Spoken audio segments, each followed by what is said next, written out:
मैं मोहम्मद आकिब एडवोकेट जनपद न्यायालय गाज़ीपुर से हूँ। मैं एलएनबी इंडिया न्यूज़ के सभी दर्शकों को गणतंत्र दिवस की हार्दिक हार्दिक बधाई देता हूँ।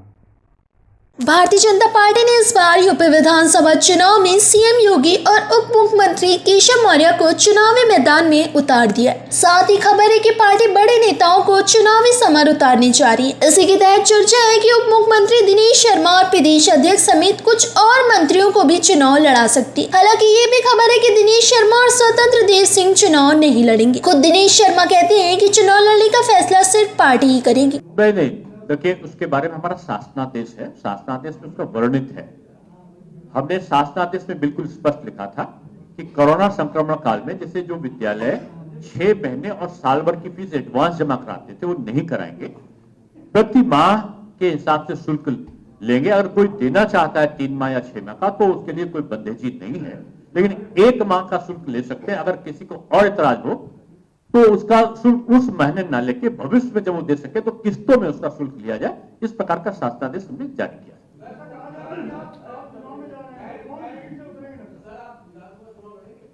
देखिए, हम लोग वार्ड स्तर के कार्यकर्ता रहे हैं। वार्ड स्तर पर मैंने पदों का धारण किया और जनसंघ के समय से मैं काम कर रहा हूं, बाल स्वयं सेवक रहा और उसके बाद मैं राष्ट्रीय उपाध्यक्ष से लेकर और संस्था महाभियान के प्रभारी तक रहा। हमने कभी क्या करना है मुझे ये मैंने नहीं सोचा है और हमने एक ही शब्द कहा है, जहां पर कम वहां पर हम, जहां पर कमी होगी उसको पूरा करेंगे। और पार्टी का नेतृत्व निर्देश देता है कि किसको चुनाव लड़ना है, किसको चुनाव लड़ाना है, किसको दरी बिछाना है और किसको मैनेजमेंट करना है। ये पार्टी का नेतृत्व तय करता है। ये हमारे, मैंने कहा ना कि हम चर्चाओं में थोड़ी रहते हैं, हम तो कामों में रहते हैं, कार्यों में रहते हैं। और आपने अगर मेरे बारे में सुना हो, देखा हो, समझा हो तो कभी मैं चर्चाओं से बहुत दूर रहता हूं।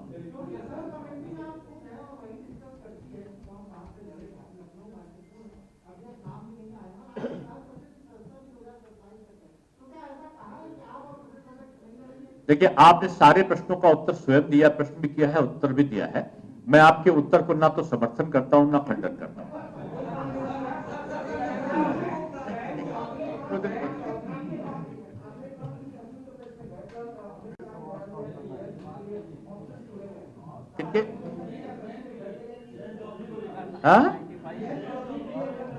नहीं, अब इतने बड़े राष्ट्रीय नेता अगर कोई बयान देते हैं उसमें मैं टिप्पणी क्या कर सकता हूं।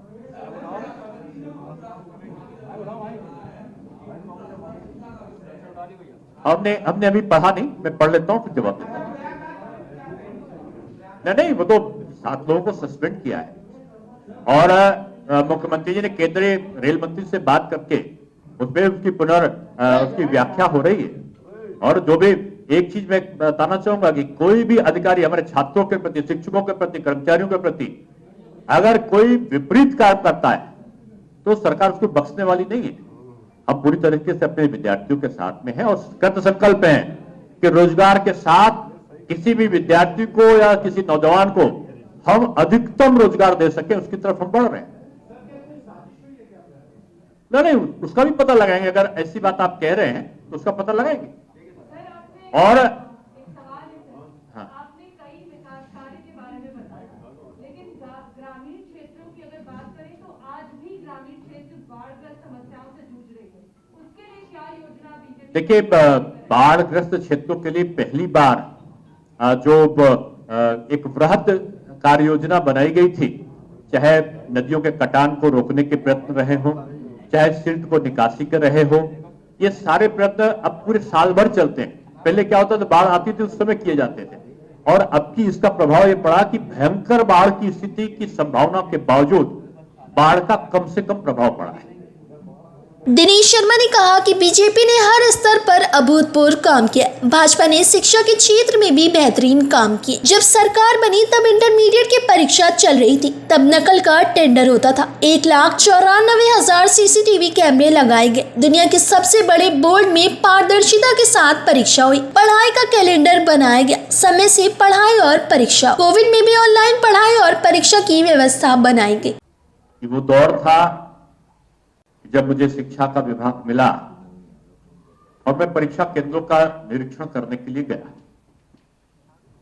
और वो दृश्य था कि एक छोटी मेटाडोर में नकल की सामग्री भरकर उस परीक्षा केंद्र से बाहर निकल रही थी।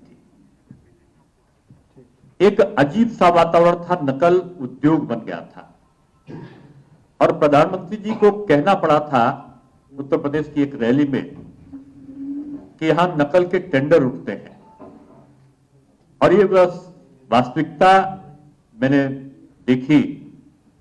परीक्षा केंद्रों का आवंटन एक उद्योग की तरीके से था, उसको हमने ऑनलाइन किया, पारदर्शी व्यवस्था को किया और पारदर्शी व्यवस्था को करने के बाद 1,94,000 सीसीटीवी कैमरे, 1,90,000 शिक्षकों के जो निरीक्षक थे, जो हमारे शिक्षक थे, उनकी नियुक्ति, उनको वहां पर ड्यूटी स्टैटिक मजिस्ट्रेट को बनाना और हर परीक्षा केंद्र में एक कंट्रोल रूम का स्थापना करना, शहर में एक सेंट्रलाइज कंट्रोल रूम और इन सारे कंट्रोल रूम को पूरा मॉनिटर करने के लिए प्रदेश में लखनऊ में एक सेंट्रलाइज मॉनिटर केंद्र जो हमने बनाया, उसकी परिणति यह रही कि दुनिया के सबसे बड़े जो एक साथ परीक्षा लेने वाला जो बोर्ड था, उसकी परीक्षाओं में पारदर्शिता की वापसी हुई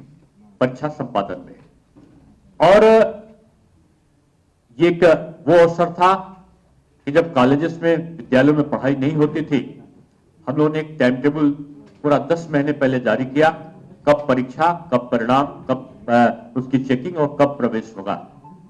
पाठ्यक्रम का आजादी के बाद पहली बार पूरे पाठ्यक्रम का परिवर्तन हुआ और परिवर्तन होने के बाद उसको रोजगार परक शिक्षा को उसमें जोड़ा गया और रोजगार परक शिक्षा के साथ साथ जो पुस्तकें थी, जो 20 वर्षों पहले जिनका जो मूल्य रहा होगा, उस मूल्य पर माध्यमिक शिक्षा में वो पुस्तकें उत्तर प्रदेश में उपलब्ध हुई।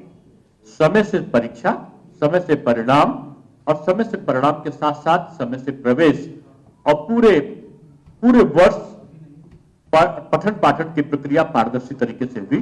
कोरोना के संक्रमण में भी ऑनलाइन परीक्षा एक स्वयं प्रभा चैनल के माध्यम से भी, दूरदर्शन के माध्यम से भी और ऑनलाइन एजुकेशन सिस्टम को यूपी ने पूरा नेतृत्व पूरे देश में किया।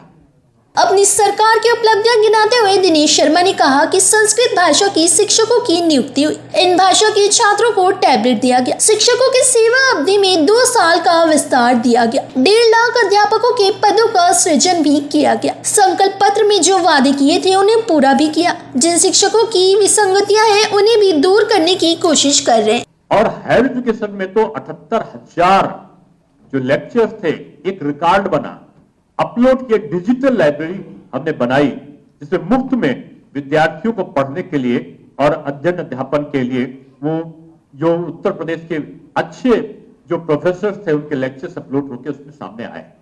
यानी शिक्षा का परिवर्तन और परिवर्धन हुआ।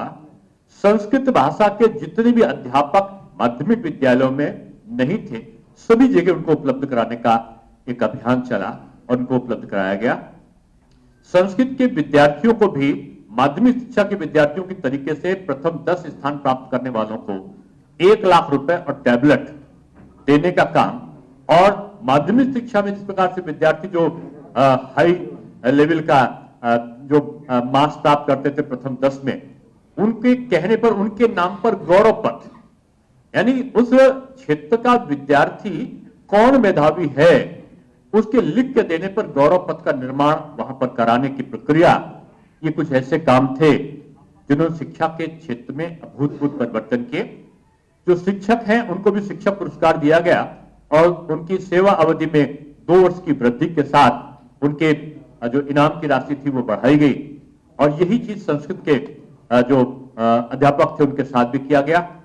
आपको बताते हुए खुशी है कि संस्कृत निदेशालय के गठन की प्रक्रिया लगभग समाप्त है, उसके निर्माण की प्रक्रिया प्रारंभ हो रही है और संस्कृत परिषद का गठन, संस्कृत संस्थान का गठन और तमाम विश्वविद्यालयों में जहां पठन पाठन नहीं था संस्कृत का, उनमें कई विश्वविद्यालयों में पठन पाठन की प्रक्रिया भी शुरू हुई है।